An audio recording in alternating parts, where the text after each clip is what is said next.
नमस्कार, जोहार झारखंड के इस बुलेटिन में आपका स्वागत। जोहार करता हूं जनता के।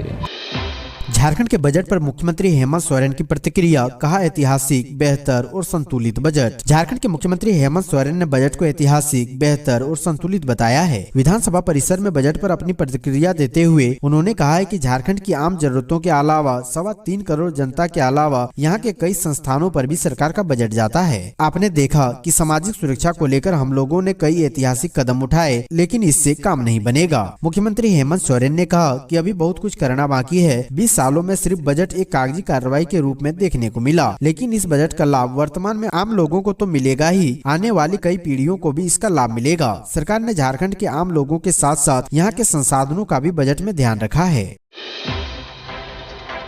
बीजेपी प्रदेश अध्यक्ष ने हेमंत सोरेन को पलटू कहा, बजट को खोदा पहाड़ निकली चुहिया जैसा बताया। झारखंड सरकार ने विधानसभा में वित्तीय वर्ष 2023-24 के लिए 1.16 लाख करोड़ रुपए का बजट पेश किया। झारखंड के वित्त मंत्री डॉक्टर रामेश्वर उरांव ने शुक्रवार को झारखंड विधानसभा बजट पेश किया है। पिछले साल की तुलना में इस साल बजट में 15% की बढ़ोतरी की गई है। हालांकि बीजेपी के प्रदेश अध्यक्ष दीपक प्रकाश ने इस बजट को लेकर कहा है कि खोदा पहाड़ निकली चुहिया। मीडिया से बातचीत करते हुए दीपक प्रकाश ने मुख्यमंत्री हेमंत सोरेन को पलटू राम कहा। बीजेपी के प्रदेश अध्यक्ष दीपक प्रकाश ने कहा कि मुख्यमंत्री जी तो पलटू राम की तरह काम करते हैं। एक बयान देते हैं, एक सप्ताह में फिर दूसरा बयान देते हैं, एक नीति बनाते हैं, फिर 15 दिन के बाद दूसरी नीति बना देते हैं। इनको समझ में नहीं आता है कि झारखंड को किस दिशा में ले जाना है। बजट में युवा, किसान और महिलाओं पर मेन फोकस, जानिए किसे क्या मिला। झारखंड के बजट का पिटारा खुल गया है। वित्त मंत्री रामेश्वर उरांव ने विपक्ष के हंगामे के बीच सदन में बजट पेश किया। इस बार उम्मीद थी कि प्रदेश सरकार बजट में शिक्षा, स्वास्थ्य, इंफ्रास्ट्रक्चर पर ध्यान देगी। हुआ भी ऐसा ही। जहां सरकार ने बजट में तमाम क्षेत्र वर्ग के लिए बम्पर घोषणाएं की, वित्त मंत्री ने 1,16,418 करोड़ रुपए का बजट पेश किया, जो पिछले साल की तुलना में 15% ज्यादा है। बेरोजगारी की मार झेल रहे झारखंड के युवाओं के कौशल रोजगार पर बजट में फोकस रहा है। मुख्यमंत्री सारथी योजना के तहत युवाओं को प्रशिक्षण देने की घोषणा हुई है। राज्य के 1,40,000 युवक युवतियों को कौशल प्रशिक्षण दिया जाएगा। गुरुजी क्रेडिट कार्ड, मुख्यमंत्री शिक्षा प्रोत्साहन योजना, एकलव्य प्रशिक्षण योजना में 37,000 बच्चों को लाभ देने का लक्ष्य रखा गया है।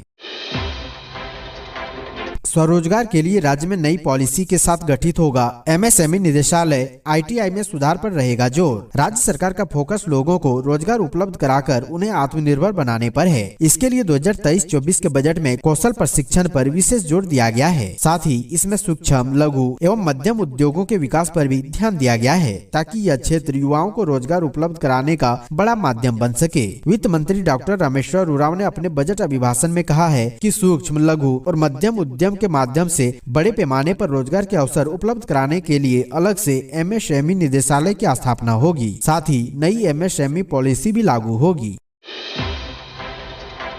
होली को लेकर पलामू जिला प्रशासन हाई अलर्ट। 233 इलाकों में पुलिस बलों और दंडाधिकारियों की होगी तैनाती। होली को लेकर पलामू जिले में हाई अलर्ट जारी किया गया है। सभी सरकारी पदाधिकारियों और कर्मियों की छुट्टी रद्द कर दी गई है। पलामू के 233 इलाकों में पुलिस बलों और दंडाधिकारियों की तैनाती की गई है। होली के दौरान संवेदनशील इलाकों में विशेष चौकसी बरती जा रही है। बताते चले कि 7 और 8 मार्च को होली मनाई जाएगी। वहीं इस बार होली के दौरान डीजे पर बजने वाले गानों और सोशल मीडिया पर खास निगरानी रखी जाएगी। सभी थाना प्रभारी से डीजे पर बजने वाले गानों की सूची मांगी गई है। पलामू एसपी चंद्र कुमार सिन्हा ने बताया है कि होली को लेकर अलर्ट जारी किया गया है और संवेदनशील इलाकों में पुलिस बल की तैनाती की गई है।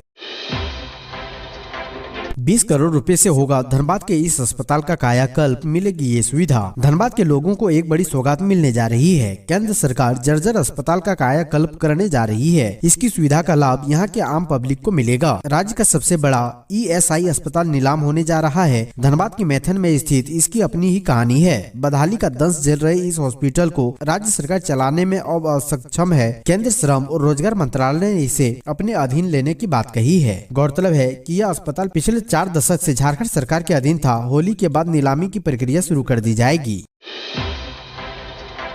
झारखंड में आंगनबाड़ी सेविकाओं को हर महीने मिलेंगे 4800 रुपये। झारखंड सरकार ने शुक्रवार को विधानसभा में वित्तीय वर्ष 2023-24 के लिए 1,16,418 करोड़ रुपए का बजट पेश किया। वित्त मंत्री रामेश्वर उरांव ने लगातार चौथी बार बजट पेश करते हुए कहा कि हमारी सरकार ने ग्रामीण विकास, कृषि, शिक्षा, स्वास्थ्य की योजनाओं पर विशेष फोकस रखा है। बजट में राज्य के कर्मचारियों के लिए पुरानी पेंशन योजना बहाल करने का ऐलान किया गया है। महत्वपूर्ण बजट घोषणाओं में मोटे अनाजों की खेती और प्रयोग को बढ़ावा देने के लिए मिलेट मिशन योजना शुरू करने, दुमका और बोकारो में इसी वर्ष हवाई अड्डे चालू करने का ऐलान किया गया है। इसके अलावा राज्य के स्कूलों में प्रारंभिक कक्षाओं में पहली बार उड़िया और बंगला की पढ़ाई शुरू करने, जमशेदपुर और रांची में मिल्क पाउडर प्लांट स्थापित करने, सभी राज्य के विश्वविद्यालयों में इनोवेशन कम स्टार्टअप सेंटर बनाने जैसे ऐलान शामिल है। इरफान अंसारी समेत कांग्रेस के 3 विधायकों को झारखंड हाईकोर्ट से बड़ी राहत, निरस्त हुई 0 FIR। कोलकाता कैश कांड में कांग्रेस विधायक इरफान अंसारी, राजेश कश्यप और नमन विकसल कोंगाड़ी को हाईकोर्ट से राहत मिली है। जस्टिस S चंद्रशेखर की अदालत ने अरगोड़ा थाने में दर्ज 0 प्राथमिकी को निरस्त कर दिया है। 24 फरवरी को बहस पूरी होने के बाद अदालत ने अपना फैसला सुरक्षित रख लिया था। शुक्रवार को अदालत ने विधायकों को पक्ष में फैसला सुनाया है। तीनों विधायकों के कोलकाता में गिरफ्तार होने के बाद कांग्रेस विधायक अनूप सिंह ने सरकार गिराने की साजिश में शामिल करने का आरोप लगाते हुए अरगोड़ा थाने में 0 प्राथमिकी दर्ज कराई थी। इसके बाद पुलिस ने प्राथमिकी कोलकाता पुलिस को हस्तांतरित कर दी थी। जारी रहेगी कृषि ऋण माफी और सुखाड़ राहत योजना। राज्य सरकार की कृषि क्षेत्र में 2 नई योजनाओं की घोषणा। राज्य सरकार ने कृषि क्षेत्र की महत्वपूर्ण योजनाओं, खासकर कृषि ऋण माफी योजना और सुखाड़ राहत योजना को जारी रखने का निर्णय लिया है। इस निर्णय के साथ ही राज्य सरकार ने कृषि के क्षेत्र में 2 नई योजनाओं की भी घोषणा की है। कृषि समृद्धि योजना और फसल सुरक्षा कार्यक्रम नामक योजनाओं से कृषि क्षेत्र को और सशक्त करने की तैयारी की जा रही है। इससे ग्रामीण क्षेत्र में किसानों को राहत और युवाओं को रोजगार से जोड़ा जा सकेगा। कृषि एवं संबंध क्षेत्र के लिए बजट में 11.84% की वृद्धि की गई है। कुल मिलाकर कृषि क्षेत्र के लिए 4,627 करोड़ रुपए का बजट प्रस्तावित किया गया है। झारखंड में नियुक्तियों का रास्ता साफ, नौकरी के लिए राज्य से 10वीं व 12वीं पास करने की बाध्यता खत्म। झारखंड में सरकारी नौकरियों के लिए राज्य के मान्यता प्राप्त स्कूल से 10वीं व 12वीं की बाध्यता को हटा दिया गया है। अब बाहर से भी मैट्रिक इंटर करने वाले यहाँ नौकरी पा सकते हैं। झारखंड में सरकारी नौकरियों के लिए राज्य के मान्यता प्राप्त स्कूल से 10वीं व 12वीं की बाध्यता को हटा दिया गया है। अब बाहर से भी मैट्रिक इंटर करने वाले यहाँ नौकरी पा सकते हैं। मुख्यमंत्री हेमंत सोरेन की अध्यक्षता में हुई कैबिनेट की बैठक में नियोजन नीति में बड़ा बदलाव लाते हुए यह फैसला लिया गया है।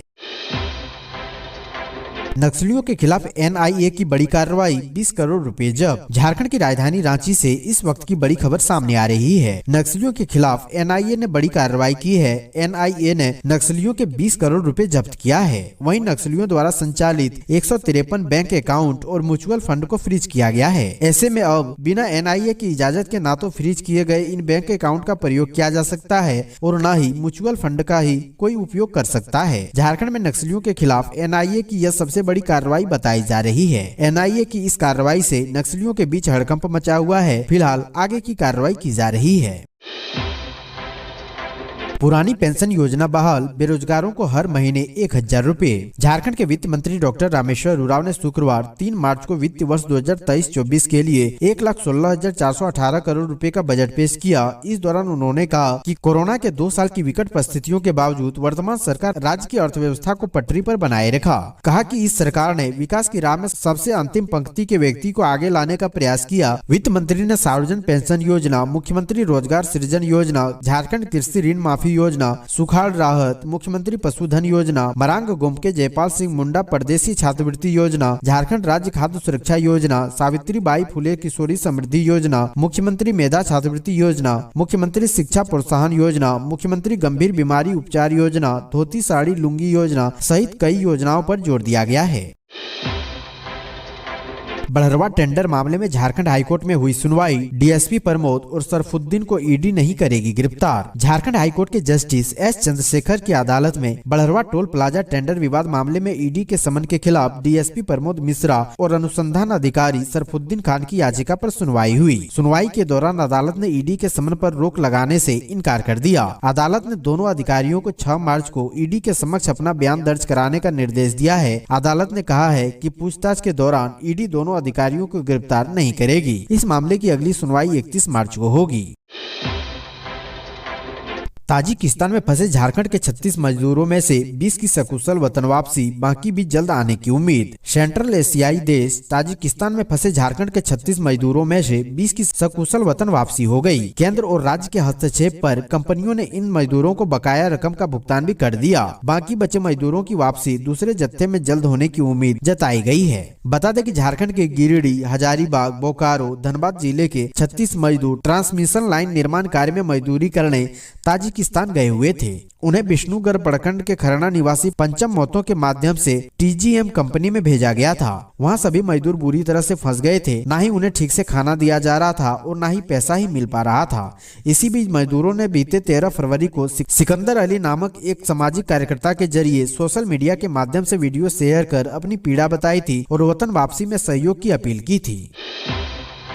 दीपक प्रकाश ने कहा, झारखंड सरकार कर बजट हमीन कर बजट नहीं बल्कि लूट कर बजट है। झारखंड सरकार के द्वारा पेश किए गए बजट को भाजपा प्रदेश अध्यक्ष सह राज्यसभा सांसद दीपक प्रकाश ने लूट का बजट कहा। उन्होंने पार्टी के प्रदेश कार्यालय में आयोजित संवाददाता सम्मेलन में कहा कि झारखंड सरकार के इस बजट का अवलोकन करने से साफ प्रतीत होता है कि यह बजट राज्य को लूटने के लिए तैयार किया गया है।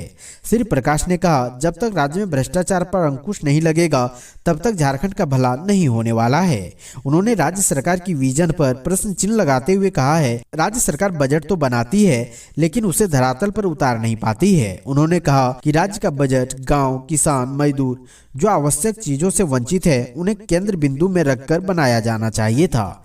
राज्य के आधारभूत संरचना को मजबूत करने वाला बजट होना चाहिए था। श्री प्रकाश ने कहा कि पिछले बजट का आकार 1 लाख करोड़ रुपए था, लेकिन सरकार उस बजट में से मात्र 44% ही खर्च कर पाई। यह सरकार की कथनी और करनी को उजागर करने के लिए काफी है।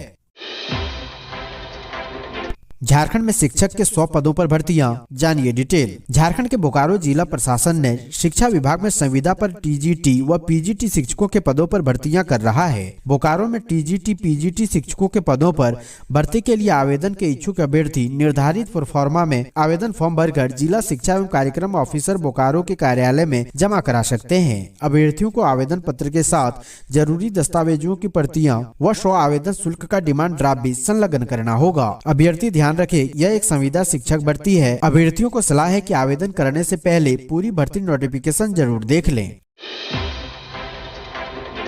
जेएमएम का 50वां स्थापना दिवस समारोह मुख्यमंत्री हेमंत सोरेन गिरिडीह के झंडा मैदान में 4 मार्च को पार्टी के स्थापना दिवस समारोह में करेंगे शिरकत। झारखंड मुक्ति मोर्चा का 50वां स्थापना दिवस 4 मार्च को गिरिडीह के झंडा मैदान में मनाया जाएगा। मुख्यमंत्री हेमंत सोरेन बतौर मुख्य अतिथि कार्यक्रम में शिरकत करेंगे।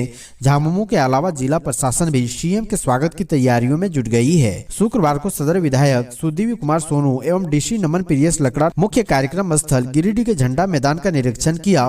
निरीक्षण के क्रम में झामुमो जिला अध्यक्ष संजय सिंह, अपर समाहर्ता Wilson Bengra, NDC doctor Sudesh Kumar समेत अन्य प्रशासनिक अधिकारी व नेता मौजूद थे।